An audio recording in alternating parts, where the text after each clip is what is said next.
ሰላም ጤና ይስጥልን ውድና የተከበራችሁ አድማጭ ተመልካቾቻችን እንደምን ቆይታችኋል? የዕለተ ሐሙስ ግንቦት 14 2017 ዓ.ም የሰዓቱን መደመጥ ያለባቸውን ሰበር መረጃዎች ከዚህ እንደሚከተለው ወደ እናንተ እናደርሳለን። ሁላችሁም ይህን ቪዲዮ ላይክ እያደረጋችሁ እንድትጀምሩት በአክብሮት እየጋበዝን እንዲሁም በተለያዩ የማህበራዊ ሚዲያ አማራጮቻችሁም ሸር እንድታደርጉት በአክብሮት እየጠየቅን ለቻናሉ አዲስ ከሆናችሁ ሰብስክራይብ በማድረግ ቤተሰብ እንድትሆኑ በአክብሮት እንጋብዛለን። በዚህ ሰዓት የመረጃ ጊዜ ወደ እናንተ ከምናደርሳቸው በርካታ መረጃዎቻችን መካከል በቅድሚያም አርዕስቶቹን እናስቀድማለን። ድሽቃ ተኳሽን ጨምሮ ከ10 በላይ የጠላት ኃይል ስለመደምሰሱና እንደውም ያገዛዙ ሰሞነኛ እቅዶችና አቅጣጫዎች በሚል ባለ 7 ነጥብ አደገኛ ሰነድ ስለመጋለጡ እንደውም የራምቦ ክፍለ ጦር አዛዥ መቁሰሉ እየተሰማ ባለበት በዚህ ሰዓት ሌሎች መረጃዎችም ተሰምተዋል። ሁሉንም ሰዓታቸውን ጠብቀን በዝርዝር ወደ እናንተ እናደርሳለን፣ ታደምጡታላችሁ። ቆይታችሁን ከኛ ጋር ካደረጋችሁ እነዚህንና ሌሎች አርዕስቱ ላይ ያልጠቀስናቸውን ሰበር መረጃዎች ወደ እናንተ የምናደርስ ይሆናል። ቪዲዮን ላይክ እያደረጋችሁ ጀምሩት። በድጋሚ ወደ ዝርዝር መረጃችን ስናልፍ ድሽቃ ተኳሽን ጨምሮ ከ10 በላይ የጠላት ኃይል መደምሰሱ ተሰማ። የአማራ ፋኖ ብሔራዊ ኃይልና 8ኛ በላይ ዘለቀ ክፍለ ጦር ዛምበረሃ ብርጌድ ትናንት የጀመረው ውጊያ ዛሬም እንደቀጠለ መሆኑ ተሰምቷል። በትናንትናው ዕለት 42 የጠላት ኃይል እስከ ወዲያኛው መሸኘታቸውንና ከ20 በላይ ደግሞ ከባድ ቁስለኛ መሆናቸውን መዘገባችን የሚታወስ ሲሆን በዛሬው ዕለትም ውጊያው ቀጥሎ የዋለ ሲሆን የጠላት ኃይል ድሽቃ ተኳሽን ጨምሮ ከ10 በላይ የጠላትን ኃይል የተወገዱ ሲሆን ጉበያ ከተማ በሚገኘው መድኃኔዓለም ቤተክርስቲያን 3 የሚሊሻ አስክሬን ተቀብረዋል ነው የተባለው። በተጨማሪም ያገዛዙ መረጃ በመሆን የመጣን አንድ ግለሰብ በቁጥጥር ስር የዋለ ሲሆን በዚህ የተበሳጨው ያገዛዙ ዘራፊ ኃይል ምንም የማያውቁ ለየትኛውም የፖለቲካ ፍጆታ የማይውሉ ንጹሃን አርሶ አደሮችን እየዘረፈ እናም እያሰቃየ ሲሆን አንድ መንገድ ጥገና ይሰራ የነበረን የሲኖ ሹፌር በግፍ ረሽነዋል ነው የተባለው።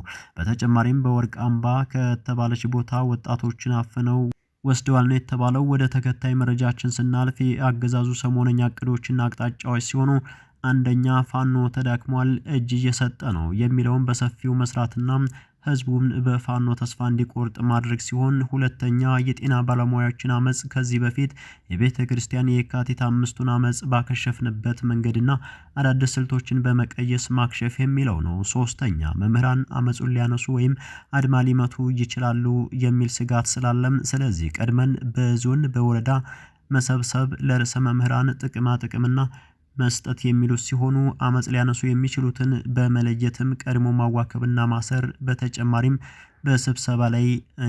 በስብሰባ እንዲወጠሩ ማድረግ ነው ሲሉም ነው የገለጹት።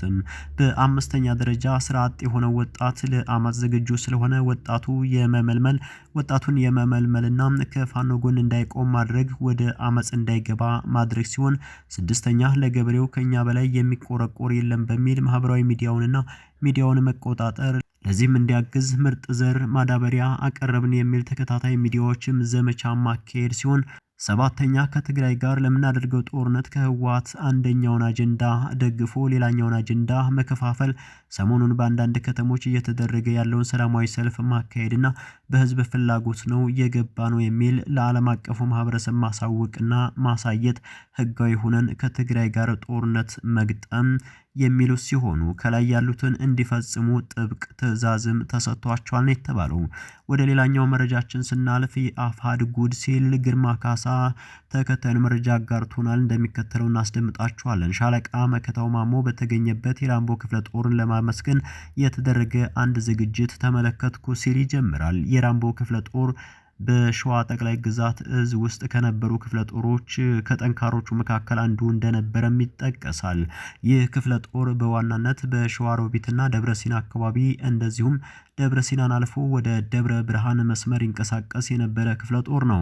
የሸዋ ጠቅላይ ግዛት ራምቦ ክፍለ ጦር ከአፋ ባህ ነጎድጓድ ክፍለ ጦር ጋር ቀጠናዊ ትስስር በማድረግ በጋራ ኦፕሬሽኖችን የሰሩበት ጊዜም ቀላል አይደለም። አገዛዙ በአንዱ ላይ ጥቃት ሲፈጽም ሌላው ደግሞ ለማገዝ እየመጣ በጋራ በመናበብ ድሎችን አስመዝግበዋል። የሸዋ ፋኖችም በዚያ መንፈስ ቢቀጥሉ ኖሮ ብዙ መልካም ነገሮች በተሰሩ ነበርም። የነዚህ ሁለት ክፍለ ጦሮች መተባበር የሸዋን አንድነት ለማይፈልገው ኦህዴድ ብልጽግና እንዲሁም አፋሕድ አልተመቸም ነበር። ሻለቃ መከታው ማሞ የእስክንድር ነጋ ታዛዥ ስለሆነ አለቃው እስክንድር ነጋ ባዘዘው መሰረት በራምቦና በነጎድጓድ ክፍለ ጦሮች መካከል ያለውን ትብብር ለመበጠስ አንደኛው የራምቦ ክፍለ ጦር አመራሮችን ለአፋሕድ ታማኝ በሆኑ እንዲቀየሩ አደረገ። ሁለተኛ የራምቦ ክፍለ ጦርን ወደ መርሐቤቴ አውራጃ እንዲንቀሳቀስም አደረገ። ይህ ውሳኔ ትግሉን የማይጠቅም ነበር፣ ወታደራዊ ጉዳት ያመጣ ውሳኔ ነበር። በራምቦ ክፍለ ጦር ላይ እጅግ በጣም ትልቅ ጉዳት ያስከተለ ውሳኔ ነው። እነ ሻለቃ መከታው ማሞ ለራምቦ ክፍለ ጦር ምስጋና ለማቅረብ ሽልማቶችን ሰጠን የሚሉትም ክፍለ ጦሩ በእነርሱ የተሳሳተ አካሄድ በጣም ስለተጎዳ ለማባበል ይመስለኛል። ለፕሮፓጋንዳ የራምቦ ክፍለ ጦር እንዴት ነው ጉዳት የደረሰበት ካላችሁ የሚል ጥያቄ ሊነሳ ይችላል። አንድ በአንድ እንመልከት። በትዕግስት ተከታተሉን። አንደኛ በመርሐቤቴ አውራጃ ሬማ ወረዳ በስፋት ይንቀሳቀሱ የነበሩትም አካባቢውን በሚገባ የሚያውቁት ለአገዛዙ ትልቅ ራስ ምታት የነበሩት የአጼ ዳዊት ክፍለ ጦር ቀስተ ንህብ ብርጌድ ፋኖች ነበሩ። ይህ ብርጌድ ወደ መንዝ እንዲሄድም በምትኩ ራምቦ ክፍለ ጦር እንዲገባ ሲደረግ አለመስማማቶች ተፈጠሩ። የቀስተ ንህብ ብርጌድ አባላትም የአካባቢውን ሰዎች ስለነበሩ ከአካባቢያቸው መራቅ አልፈለጉም። በአካባቢው በብቃት እየተንቀሳቀሱ ባለበት ያለምንም በቂ ምክንያት ወደ ሌላ ቦታ ሄዱ መባላቸው አልተዋጠላቸውም።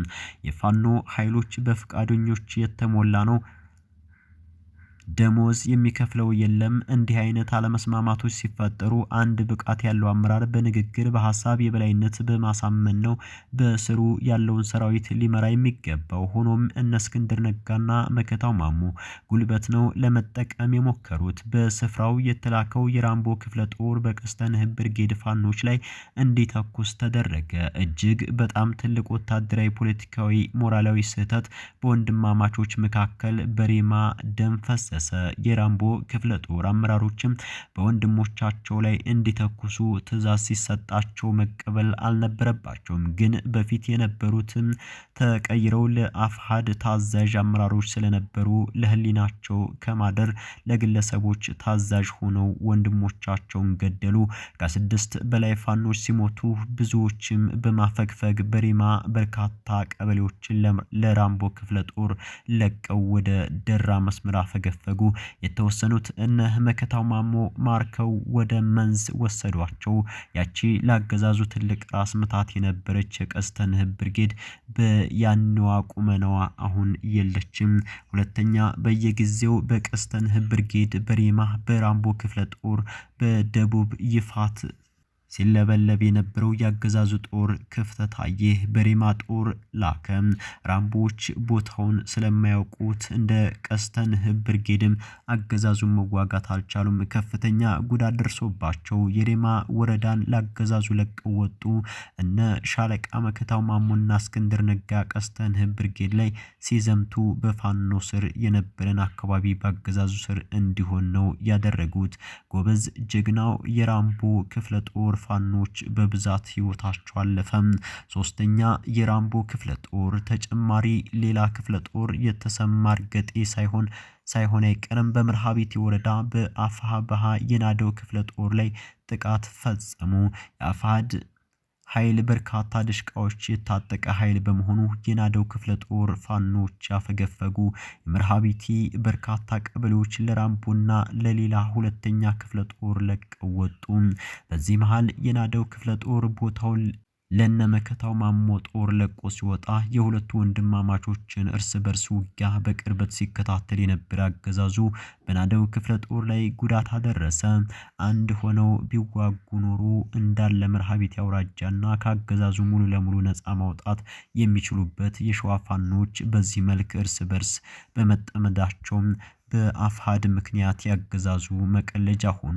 አራተኛ በአካባቢው የመጡ የናደው ክፍለ ጦር ፋኖች ሲቆጣጠሯቸው የነበረውን ቀበሌዎችም የነመከታው ማሞ ጦር ከሌላ ቦታ መጥቶ ሲቆጣጠር ሰራዊታቸው ቦታውን በሚገባ ስለማያውቀው ልክ ሬማ ወረዳ እንደሆነ በመርሐቤቴ አገዛዙ ጦር ልኮ በራምቦና ሌላኛው ክፍለ ጦር ላይ ከፍተኛ ጉዳት አደረሰ። ያን ተከትሎ የናደው ክፍለ ጦር ሲንቀሳቀስባቸው የነበሩ የመርሐቤቴ ወረዳ ቀበሌዎች የነመከታውና እስክንድር ነጋ የአፋሕድ ጦር ውጊያ ከፍቶ ቦታውን መልሶ ከያዘ በኋላ እንደገና ልክ ሬማ እንደሆነው ለአገዛዙ አስረክቦ ብዙ በእነርሱ ስር ያሉ ፋኖች ሞተው ለቀው ወጥተዋል። አምስተኛ ይህ በጣም የሚያሳዝነው ነው። የራምቦ ክፍለ ጦር ፋኖች ሮቦት አይደሉም። በአዛዦቻቸው አልተደሰቱም። ለምን ዓላማ ለውጊያ እንደሚያሰማሯቸው ግራ እየተጋቡ መጡ። ስምሬት ልከው የሚያዋጓቸው ከወንድሞቻቸው ጋር ነው። ከዚህ በፊት ደቡብ ይፋት በነበሩበት ጊዜ አይተውት የማያውቁት ጉዳት በመርሃቤቴ አውራጃ መርሃቤቴ ወረዳና ሬማ ወረዳ አስተናገዱ። ይህ የአፋሕድ አካሄድ ለጉዳት ነው የዳረገን። ከወንድሞቻችን ጋር አንድ መሆን አለብን ያሉ የራምቦ ክፍለ ጦር አባላትን ለምን ጥያቄ ያቀረባችሁ ብለው ታሰሩ። ያን ተከትሎ በመርሃቤቴ አውራጃ አንሳሮ ወረዳ በራምቦ ክፍለ ጦር አባላትም በአዛዦቻቸው ላይ ተቃውሞ አሰሙ። ለአፋሕድ ታማኝ በሆኑና የሸዋን አንድነትን በሚፈልጉ መካከል ትልቅ ውዝግብ ተነሳ። እርስ በርስ ተታኮሱ። ከ28 በላይ የራምቦ ክፍለ ጦር አባላትም በክፍለ ጦሩ ውስጥ በተነሳው ግጭት ህይወታቸው እንዳለፈ ነው የደረሰን መረጃ የሚያሳየው።